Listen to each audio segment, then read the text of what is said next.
Sahabat Rasulullah yang suka mabuk tapi masuk surga sambil tertawa.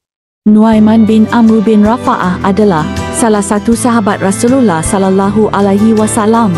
Nuaiman adalah seorang pemabuk yang diriwayatkan akan masuk surga sambil tertawa.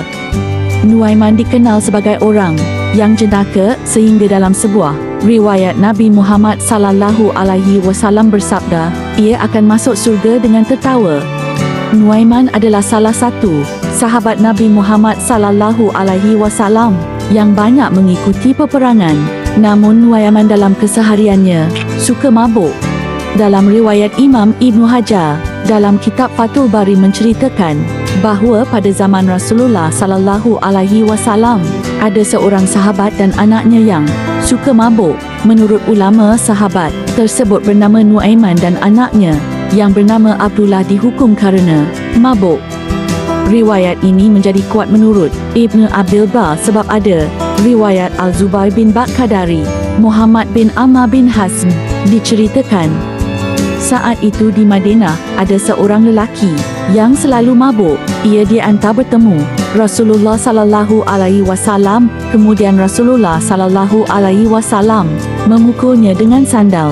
Para sahabat pun disuruh Rasulullah sallallahu alaihi wasallam memukulnya dengan sandal dan ditaburi debu.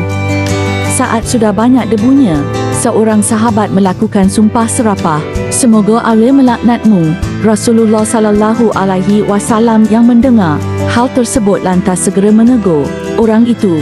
Rasulullah mengatakan, jangan begitu, walaupun dia pemabuk, tapi dia mencintai Allah dan Rasulnya. Sementara dalam riwayat lain, Nuaiman dan anaknya bukan hanya sekali mabuk. Menurut Imam Ibn Abdul Bar, Nuaiman mabuk sebanyak lebih dari 50 kali. Akhirnya ia dihukum berkali-kali oleh Rasulullah sallallahu alaihi wasallam dan sahabat lainnya.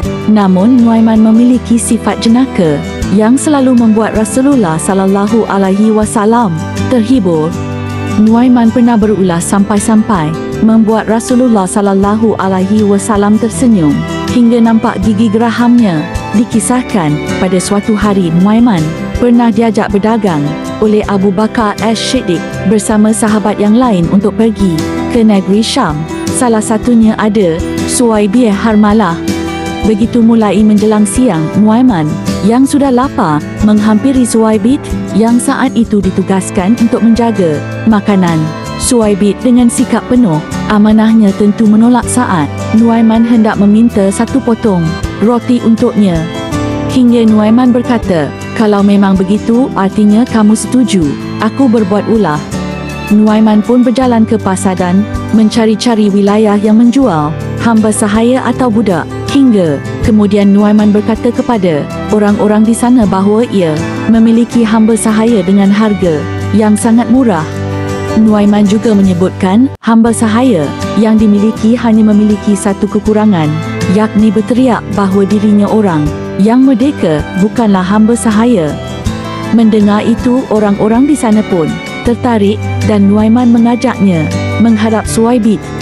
Itu ada orang yang berdiri sedang menjaga makanan. Itu hamba sahaya saya, kata Nuaiman pada mereka. Mereka pun memberikan uang pada Nuaiman dan menghampiri Suwaibit untuk menangkapnya.